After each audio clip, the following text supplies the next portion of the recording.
کو دیکھ لیتا ہے جو اس کے فیکٹری میں جاب کرتی ہے اور اس کا میاں بھی اس کے ساتھ جاب کرتا. وہ اس پر بہت گہری نظر رکھے ہوئے ہے. فیکٹری کا سارا وزٹ کرتے کرتے اس کے میاں کو دوسری جانب بھیج دیتا ہے اور اس کے پاس جا کر کھڑا ہوتا ہے. اسے کہتا ہے اگر میں تمہیں یہاں کی مینجمنٹ سونپ دوں اور یہاں کا سپروائزر بنا دوں تو وہ لڑکی کہتی ہے تو اچھی بات ہے. تبریز اسے بتاتا ہے کہ تمہاری سیلری بھی ڈبل ہو جائے گی. تو وہ تبریز سے کہتی ہے میں اپنے میاں سے مشورہ کر کے آپ کو بتاؤں گی. تو وہ اسے کہتا ہے کیا تمہارے میاں سے ڈر لگتا ہے؟ وہ اسے بتاتی ہے نہیں ایسی بات نہیں ہے، میرا اس سے مشورہ کرنا زیادہ ضروری ہے، میں مشورہ کر کے آپ کو بتاؤں گی. دوسری جانب زینت کی خالہ اس سے کہتی ہیں کہ تم سے ایک شہرام تک کنٹرول نہیں ہو رہا.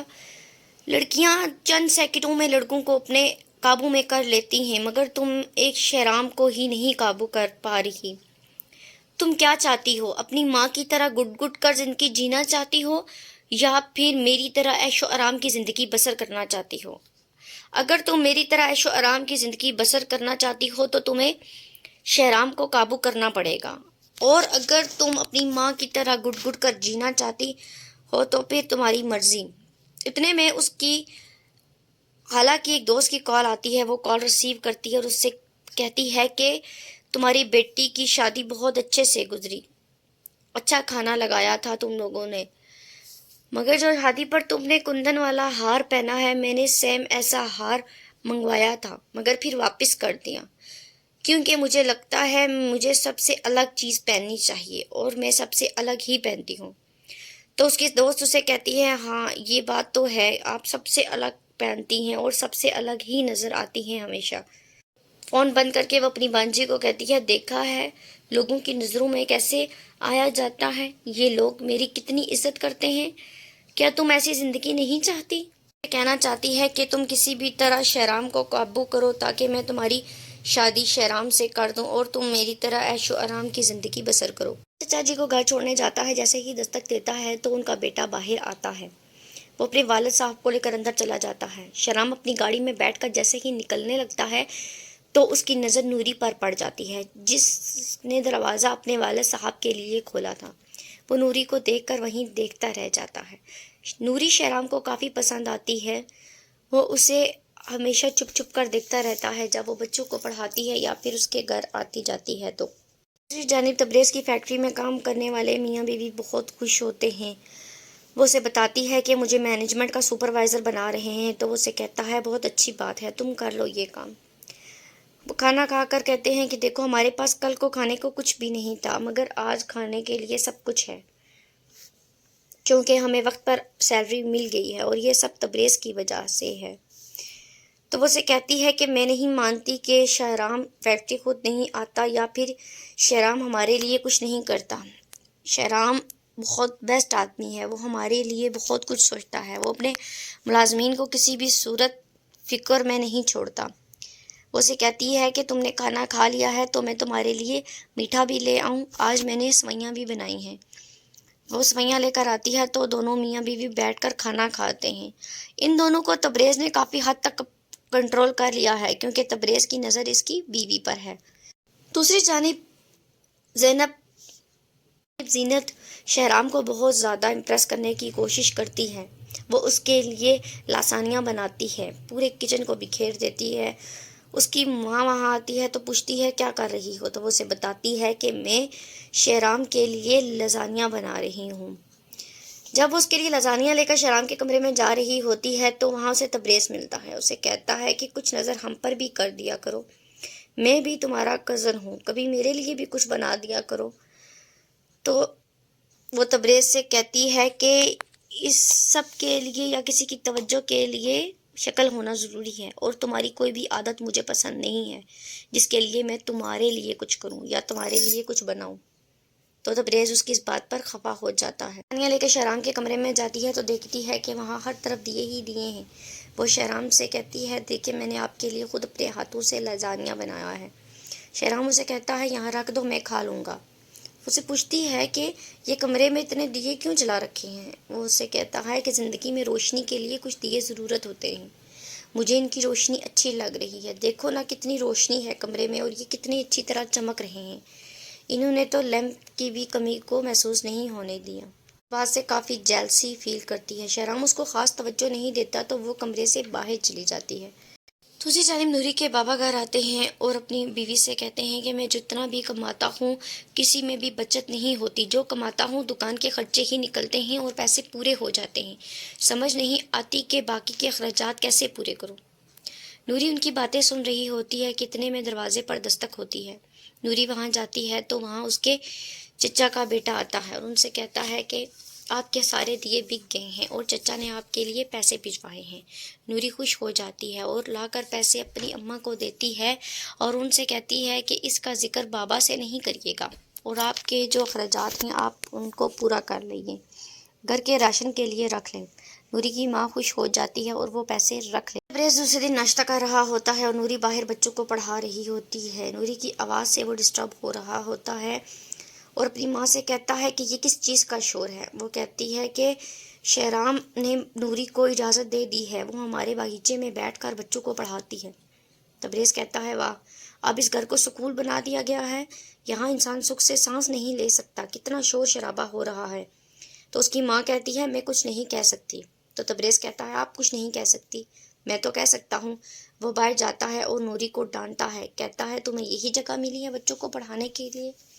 تم نے ہمارے گھر کو خام خواہ میں چڑیا گھر بنا رکھا ہے۔ تبریز اسے خاصا غصہ کرتا ہے۔ اتنے میں شہرام وہاں آ جاتا ہے اور تبریز کو ڈانٹتا ہے اور اسے کہتا ہے تمہیں یہاں بولنے کا کوئی حق نہیں ہے، یہ میری اجازت سے یہاں پڑھا رہی ہے اور یہیں پر پڑھائے گی، جب تک میں ہوں یہ سب چلتا رہے گا۔ تمہیں بات کرنے کی تمیز نہیں ہے، تم نے کیسے بات کی ہے گھر آئے مہمان سے؟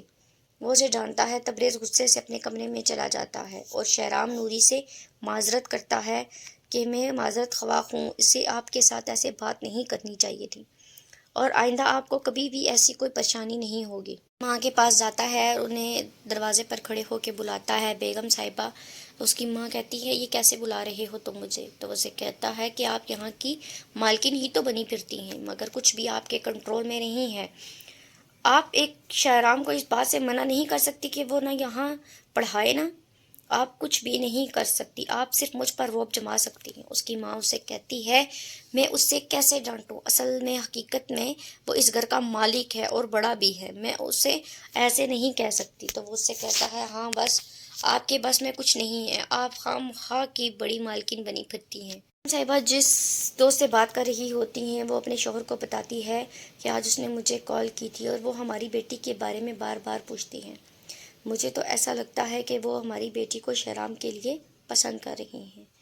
وہ اس خوش فہمی میں ہے کہ وہ شہرام سے یا شہرام کے لیے اپنی بیٹی کا رشتہ مانگیں گے، مگر وہ ایسا کچھ بھی نہیں کرتی، وہ اپنے گھمنڈ میں ہی رہتی ہے۔ ایسی معاملے میں بات کر رہے ہوتے ہیں کہ ان کی بیٹی وہاں آتی ہے۔ ان کی بیٹی کا نام جیا ہے، وہ وہاں آ کر بیٹھتی ہے۔ وہ اسے دیکھ کر بہت خوش ہوتے ہیں اور اس سے گپ شپ شروع کر دیتے ہیں۔ اسی بیٹی کا رشتہ شہرام سے کرنا چاہتے ہیں۔ ان کا خیال ہے کہ شہرام کی ماں اپنے بیٹے کا رشتہ ان کی بیٹی سے کرے گی۔ شہرام کے پاس جاتی ہے، جاتے ہوئے بات کر کے جاتی ہے اور شہرام کو بتاتی ہے کہ میں نے آپ کو بتانا تھا کہ کل میں نے اتنے سارے دیے بنا کر رکھے تھے، میں نے چچا کی دکان پر بیچنے کے لیے رکھے ہوئے تھے، کل اچانک سے سارے ہی دیے ایک ساتھ کوئی لے گیا، وہ نہیں جانتی کہ وہ سارے دیے شہرام نے لیے ہیں۔ پھر اسے بتاتی ہے کہ میں نے دیے بہت اچھے بنائے تھے اور میرے بابا مجھے اس بات پر ڈانٹتے ہیں، مگر مجھے ان کی روشنی پسند ہے۔ شہرام اسے کہتا ہے ہاں ان دیوں کی تو بہت سے لوگوں کو ضرورت ہے۔ نوری اسے حیرانگی سے دیکھنے لگتی ہے تو وہ اسے کہتا ہے دیکھو جیسے کسی کی منگنی ہو، شادی ہو یا کوئی ایونٹ ہو تو اس روشنی کو دیکھ کر اچھا لگتا ہے، اس لیے ہو سکتا ہے کہ کسی کو اس کی ضرورت ہو۔ نوری اس کی اس بات پر بہت خوش ہوتی ہے۔ اسی کے ساتھ یہ ڈرامہ ختم ہوتا ہے۔ اس ڈرامے کی نئی ایپیسوڈ یا کسی بھی نئے ڈرامے کی دلچسپ سٹوری کو سننے کے لیے ہمارے چینل کو سبسکرائب کریں اور پلیز بیل آئیکن کو ضرور پریس کریں تاکہ آنے والی مزید نئی ویڈیوز کے نوٹیفیکیشن آپ کو ملتے رہیں۔